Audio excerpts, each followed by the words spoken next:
Damn, it looks fuzzy. What's going on here? Welcome back to Prison Yard TV. I'm looking kind of fuzzy. I don't know what's going on with this camera. I am on the MacBook, and I'm at the house. I'm not at the studio. I'm at the house. I thought, shit, I ain't doing nothing else. So let me give y'all something that might interest you. If you guys been knowing me a long time, then you know Bobby Gray was a big part of my life. Rest in peace, Bobby G. And he's been a big part of my life for a very, very, very long time. We lived together. We did a lot of things together.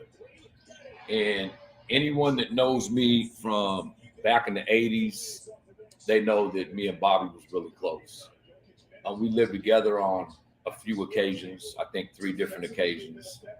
And we was inseparable at one time. I remember one time we went to Florham Mall, and he had these pink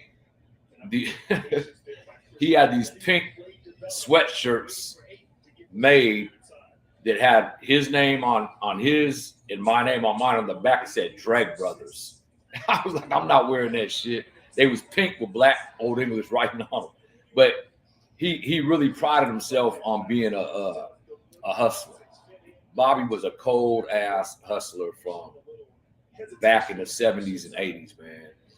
And if you didn't know Bobby Gray, his stature, he was 5'6".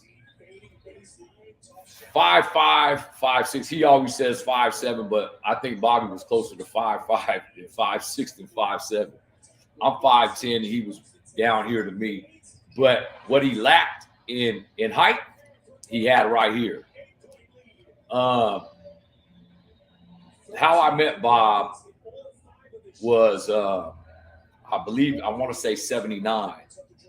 I want to say the year was 79, 78. Man, I don't remember when Brother Bazzi was killed in Danger Island, but that's the year I met him when their older brother Bazzi got killed in Danger Island. Rest in peace, Bazzi. But me and his younger brother Freddie, we was best friends growing up. We used to ride mini bikes and we did everything together growing up. And when Freddie went away, juvenile hall or why, I navigated towards Bob. But I remember I was 11 or 12 years old, and Bobby gave me 2 ounces of weed. It was Colombian gold. And I always watched the homie Cadillac Tone, in the neighborhood and everyone pushing dope, but I wanted to do something different. I don't want to sell crack. So he gave me 2 ounces of Colombian gold weed, and I bagged it up into nickels and dimes. And I went to Nisha Court and sold it. But then I took the money and I spent it with this other cat in the neighborhood to buy 3 zips, right? Well, Bobby came to get his money. And this is how it all began. Bobby came to get his money, and I was out in the front yard, and my mom and her husband at the time was out there, and Bobby didn't give a damn if it was my mom, my grandmother. He was like, "Where's dog at?" And my mom was like, "Who you talking about?" He's like, "Your son." And when she said I wasn't here, he's like, "Well, that motherfucker owes me some money." And she was like, "What does he owe you money for?" He was like, "Let him tell you." And he sped off. Right. So when I got home, my mom was tripping. She was like, "What's that guy coming over here in that green Chevy asking about you? Telling me you owe him some money?" And that's where it started. My first really introduction to the game was through Bobby G. And if you guys know, then you guys know. I was real close to Bob throughout the years, man. And we did a lot of things together. I remember when Freddie went to went to the pen, and he halfway took over AWOL, and I was with him during the times, man. And Bobby was a beast. I got a lot of stories about Bobby G and AWOL Records and the whole growing up with Bobby. This is just the first episode. Bobby was a cold hustler though, and one thing, if anyone knows Bob, they know he loved his jewelry.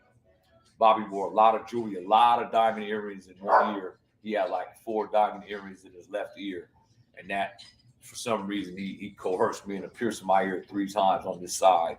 And I wore earrings for a long time. I ain't wore earrings since I was in my 20s, but Bobby was a cold hustler, and he dressed. That boy dressed. He was always fitted. Never gang banged out. He was like a player.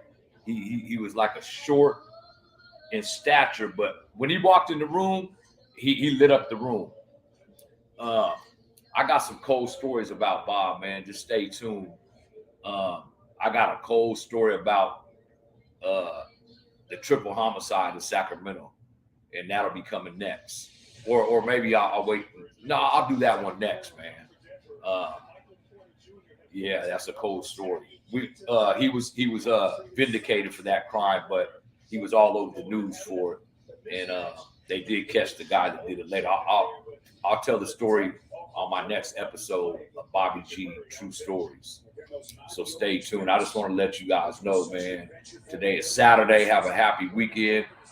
I figured I'd touch base and do this short video just to introduce you guys to Bobby G. If you guys didn't know who he was, Sivo talks about. He made a song about Bobby G. Play for G. It's called Play for G.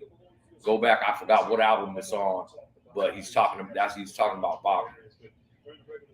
All right, man. Stay blessed. Tell the people you love them, and I'll be back tomorrow afternoon. I'm out.